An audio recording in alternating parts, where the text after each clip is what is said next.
7. Signs you hold the full spectrum of vibration, rare cosmic trait. Have you ever wondered why you feel everything so deeply? Why you can walk into a room and instantly sense the unspoken tension, the buried grief, the hidden joy, even the lies behind someone's smile?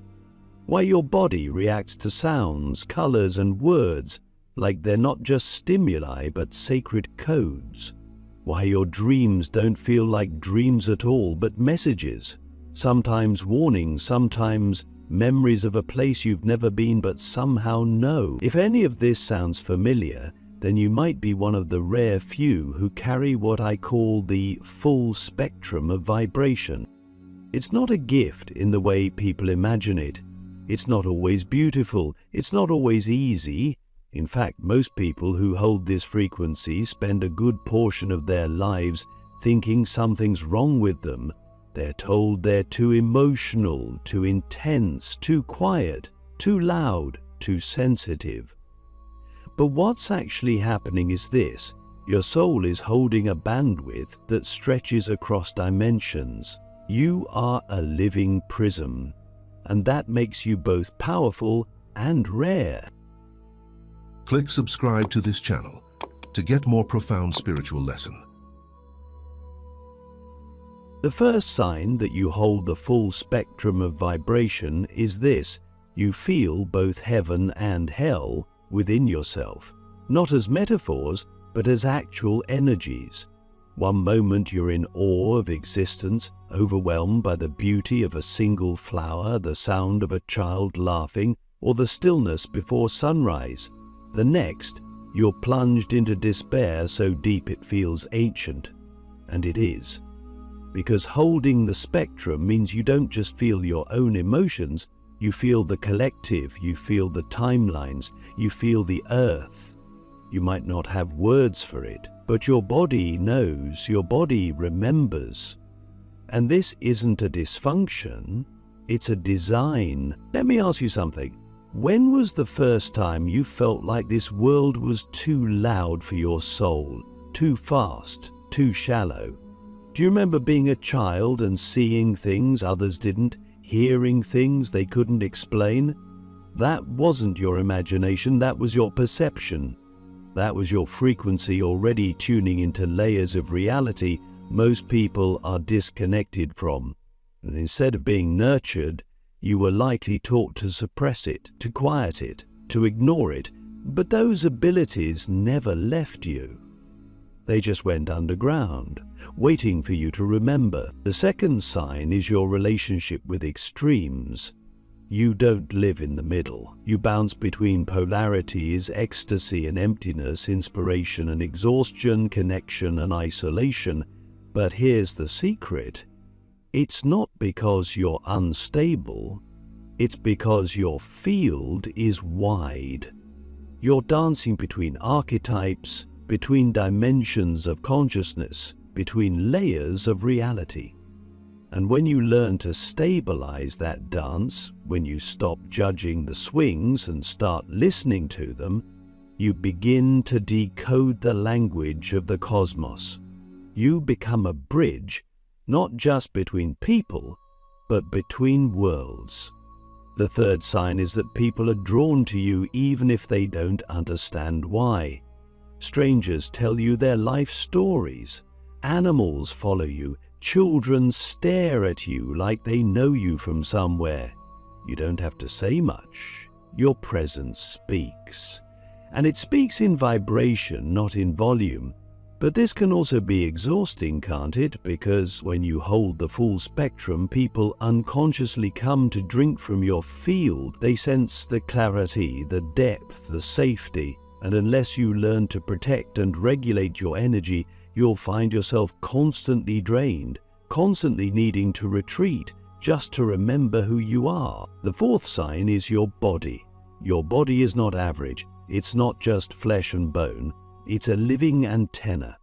You might be hypersensitive to food, sound, light, or even people's thoughts. You might experience sudden shifts in your health that doctors can't explain. That's because your body is processing more than just physical reality. It's translating vibrations into symptoms. And if you ignore those messages, they get louder. But if you listen, if you treat your body as the sacred translator it is, you begin to unlock a level of intelligence that transcends intellect. You begin to tune yourself like an instrument. The fifth sign is your creative expression. You might be a writer, an artist, a dancer, a musician, or maybe you don't create in traditional ways, but everything you touch carries frequency. People feel your energy in your words, your voice, your silence. That's not accidental. That's what happens when you hold the full spectrum. You don't just consume the world, you transmit it. You don't just observe beauty, you become it. And even when you're in pain, your presence still carries healing. That's the paradox. That's the gift. You are medicine even when you feel broken. But let's go deeper. Let me ask you something you may have never considered. What if your deepest emotions, your rage, your grief, your heartbreak, aren't signs of imbalance, but access points? What if they're doorways into frequencies that most people spend lifetimes avoiding? What if your sensitivity isn't a flaw, but proof that your soul came here to feel it all, to taste the full spectrum, so you could help others remember their own? The sixth sign is your spiritual memory. You've always known this isn't your first life. You've had dreams that felt like memories, visions that didn't feel like fantasy. You've looked into someone's eyes and remembered lifetimes. You've walked into places you've never been and felt like you'd come home. That's not imagination, that's resonance. When you hold the full spectrum, you don't just remember the past, you remember possibility. And that remembrance is your compass. It's what keeps pulling you forward, even when the world feels heavy. And the seventh sign, you've always known you were here to do something big. Not big in the egoic sense, big in the cosmic sense. You've felt the pull, the pressure, the pacing, even when you didn't have a plan, even when your life was falling apart. Something inside you kept whispering, "There's more." And that voice never leaves, does it? Because it's not just a dream, it's a mission. One that only someone holding the full spectrum can fulfill. You are not too much. You are not broken.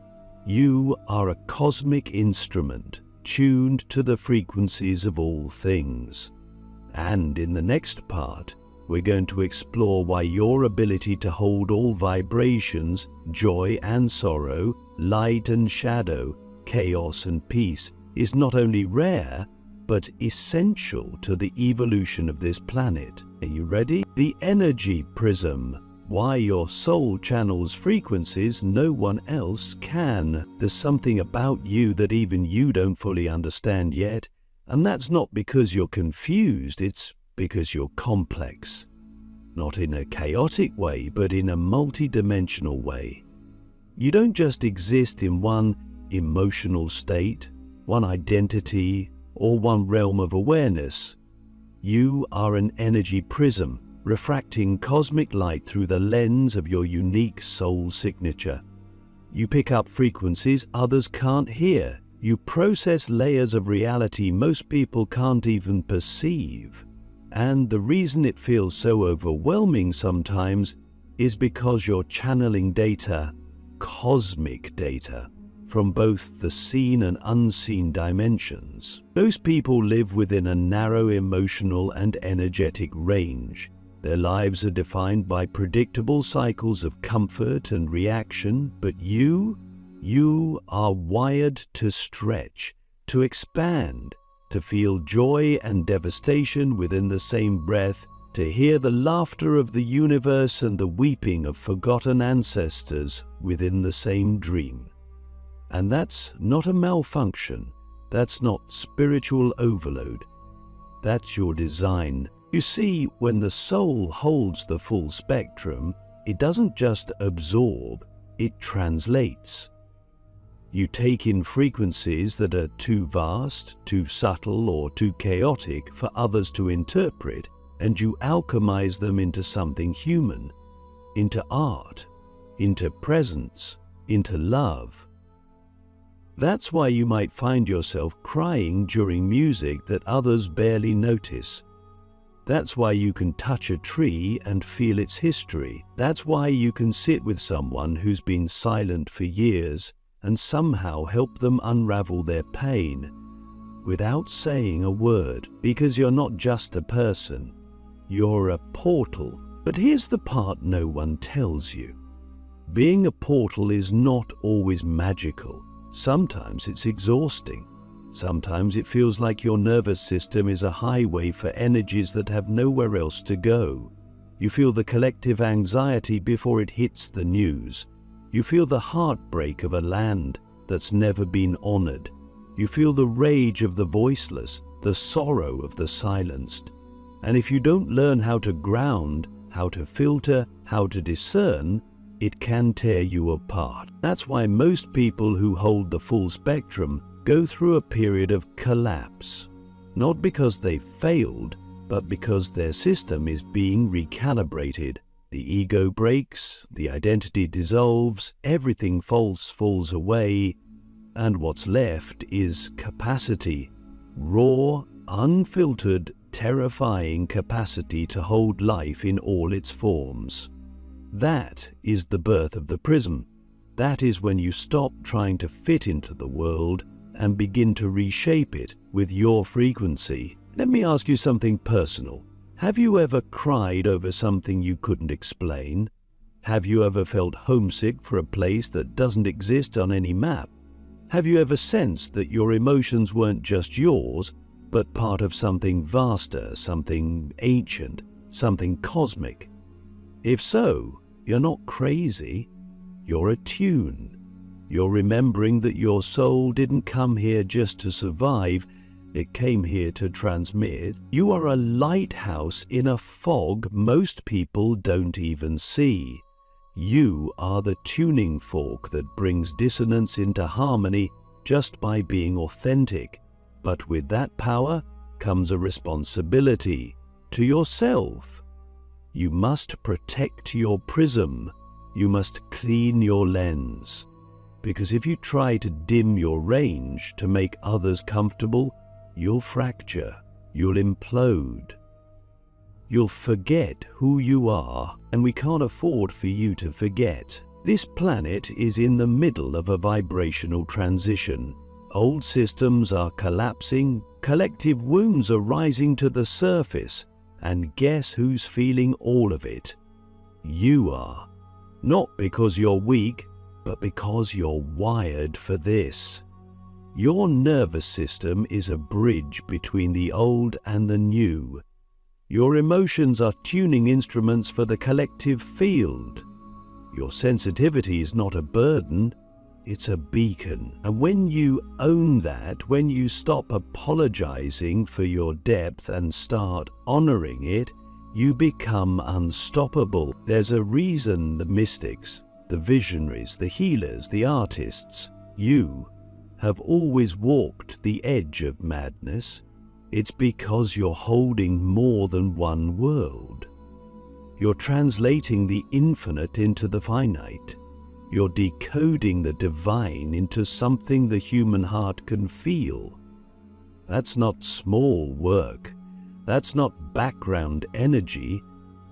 That's the front lines of evolution. So if you've been feeling overwhelmed, lost, or misunderstood, I want you to hear this clearly. You're not broken. You're broadcasting. And in the next part, we're going to explore what that broadcast actually does, how it impacts the people around you, how it shifts the spaces you enter, and how your presence alone restructures reality. Because you're not just halting the spectrum, the frequency architect, how you unconsciously reshape reality around you. There's something extraordinary that happens when you enter a room, and I'm not talking about charisma or confidence. I'm talking about field dynamics.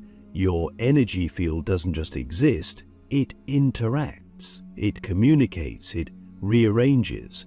When you hold the full spectrum of vibration, you are not simply absorbing the world, you are architecting it. You are constantly and unconsciously influencing the emotional, mental, and even physical landscapes of the people and spaces around you. And here's the wild part. Most of the time, you don't even know you're doing it. You've probably noticed it already. People change when they're near you. Some open up instantly, telling you things they've never shared. Others become uncomfortable, even irritated, and you're left wondering, what did I do? But it's not about what you did, it's about what you carry. Your field acts like a vibrational tuning fork. The moment you show up, you start resonating with everything around you. If someone is out of harmony with their own truth, your presence will start shaking that false frequency loose. And that can feel like healing or like warfare, depending on how willing the other person is to change. This is why many full-spectrum beings experience a strange paradox. They often feel invisible in crowds, yet unforgettable to individuals. You're not always the loudest voice or the center of attention, but the imprint you leave is deep and lasting. That's because you're not operating from surface-level charisma. You're broadcasting from your core frequency. And that frequency is ancient.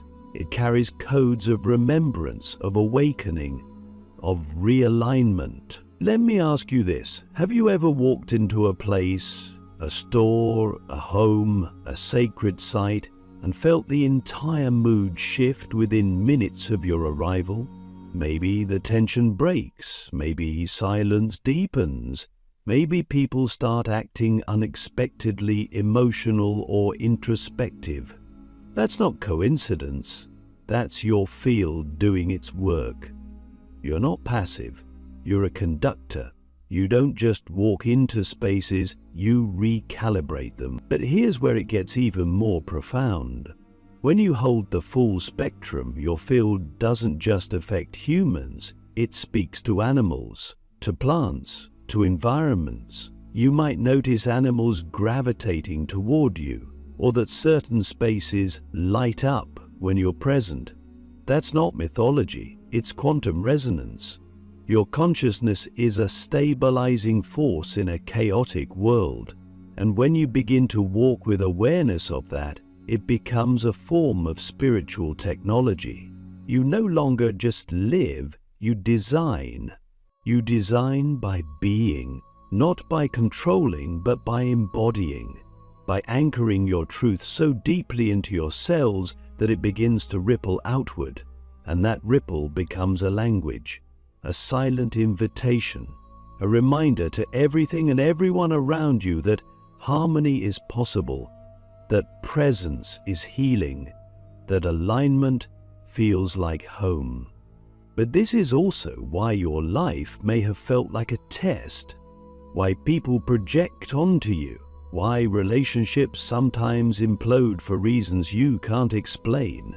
Because when others come into contact with your field, their own unresolved energies begin to surface, not because you're attacking them, but because your clarity is a mirror, and not everyone is ready to see what's being reflected. So what do? You learn to hold your frequency with love, not defense. You stop shrinking to make others comfortable. You stop apologizing for the impact you have. You start refining your field like a sacred instrument, cleaning it with solitude, charging it with beauty, grounding it with truth.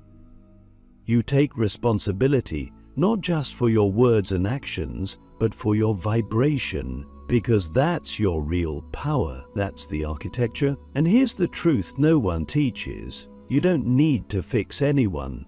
You don't need to save the world. Your job is to hold the frequency, to embody the full spectrum, to be the living blueprint of what alignment feels like. so others can remember how to find it in themselves. Imagine this.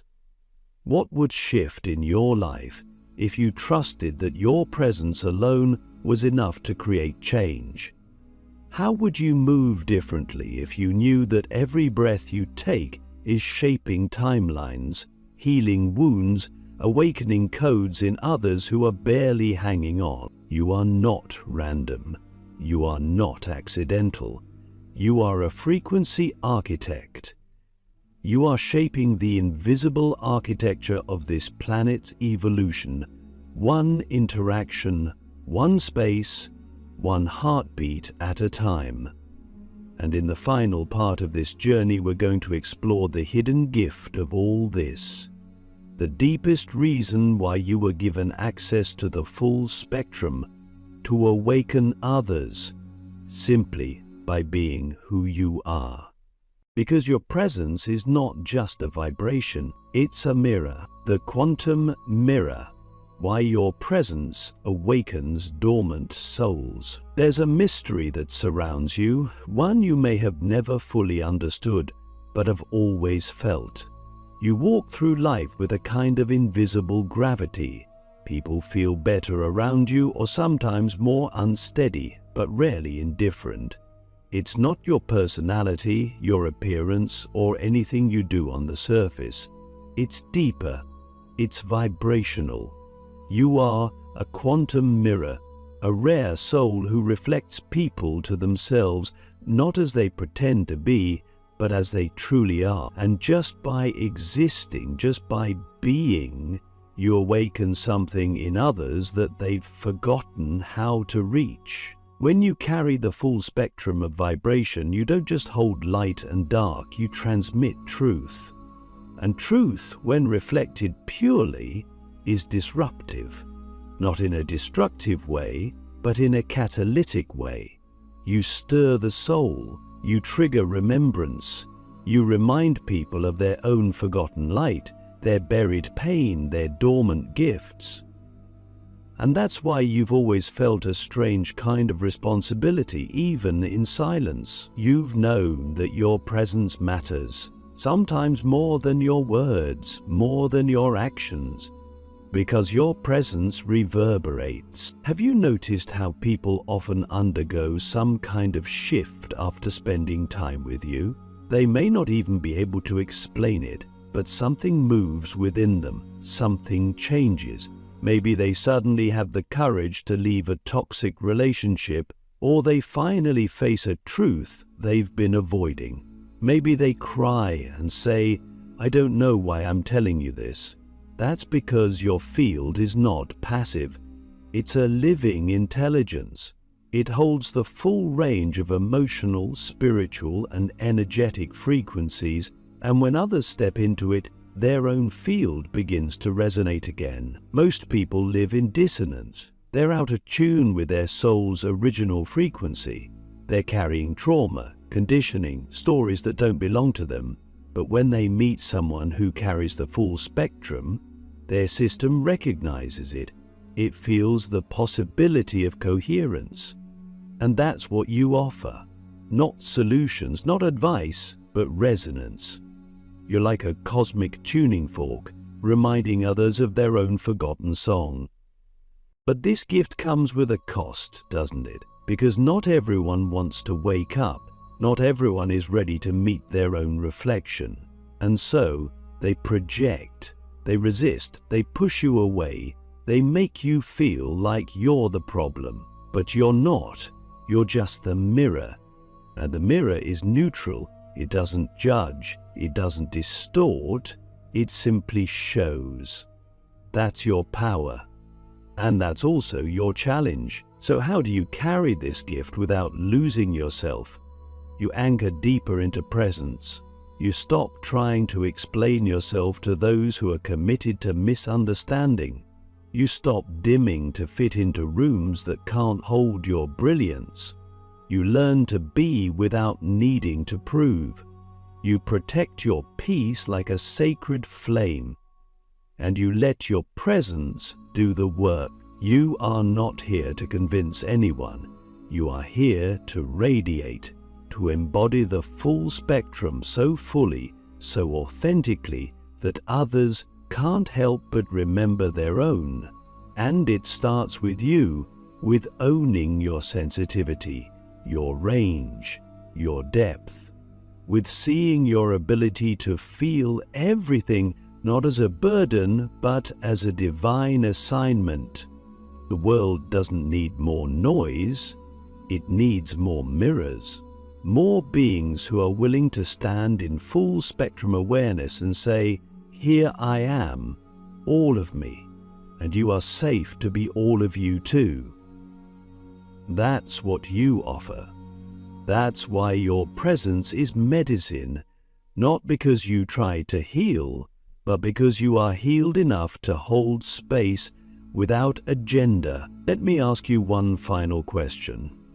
What might happen to this world if more of us remembered who we truly are, not just as individuals, but as frequency carriers? What would happen if we stopped fearing our intensity and started honoring it as the fire that purifies, the light that reveals, the wave that awakens? You are a rare soul. You are not random, you are not too much. You are the prism, the architect, the mirror. And the more you embrace your full spectrum, the more you give others permission to do the same. You don't need to change the world, just keep being the frequency that reminds it.